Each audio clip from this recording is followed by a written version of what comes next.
Hi, my name is Nigel, and along with my wife Juliette, we are very, very lucky to live in Torquay, the birthplace of the Queen of Crime. We're quite big Agatha fans ourselves, and we do all the obvious things that are Agatha related when people come here, visiting Greenway, doing the Centenary Mile, all of which are fantastic and we positively encourage you to do. However, we believe there are a few other things that aren't so well known that you should put on your Agatha bucket list when you're ticking them off. So here we go. Here's a little rundown.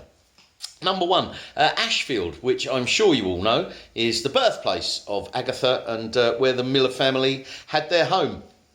Unfortunately, the building is no longer there. It was demolished in the 1960s and is now holiday homes. However, the site is commemorated with a blue plaque in the pavement. And Juliet and I can quite often be found wandering up Barton Road, which is the site of where Ashfield was, just to have a little smile when we look at the blue plaque and then turn around and enjoy the stunning views out across Torre. You won't be disappointed. It's well worth a little walk up the hill to have a look. And then moving just on from there, a little further up the road in Newton Road is an area of woodland called St Michael's. This is where we believe Agatha used to walk through with her nurse on her way to pick primroses in Shippey, which we know she absolutely loved to do as a child. The area of woodland isn't necessarily huge. However, while you're there, if you look up, you'll see St Michael's Mount. And at the top of the hill, there is a building which you can walk up the hill to get to. Now, it's either a chapel, a hermitage, a lookout, a lighthouse. Nobody is really sure why the building was built, but it's an intriguing little piece of architecture that you should go up and have a look at, and then turn around and you'll have beautiful views all the way down Newton Road and out across Torre. It really is stunning and a great place to take some photographs. So we positively encourage you to do that one. The next place is St Xavier's Church in Torre Church Road. This is number 3.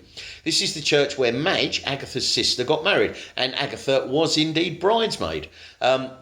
It's now a Greek Orthodox church, so you can't just go and wander in, but it's an absolutely beautiful piece of architecture and well worth going to look at, and a good photo opportunity again. A little further down the road from there is spot number 4. This is the former hospital and gardens in Union Street. Now, this is where Agatha worked as a dispenser during the First World War. The hospital has since closed, but the building is still there. It's a lovely piece of architecture, and it's now flats. But it's beautiful to look at. And Victoria Gardens just across the way, which is probably where Agatha used to wander on her breaks, is still there, and you can have a little poodle through there yourself.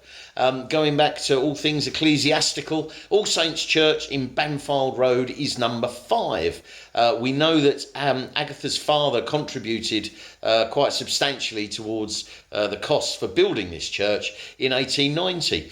And indeed, this is where Agatha was baptised.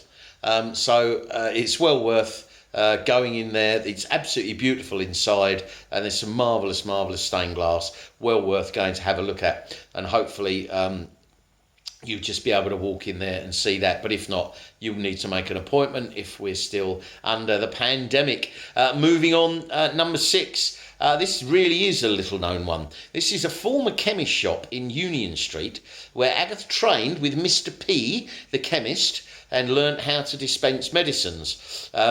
It's now a convenience store, but you can still see a lot of the original windows are there. And if you look up just above eye level, you can see where some of the original chemists' wording is that was advertising to the general public. So that one's well worth a look at as well.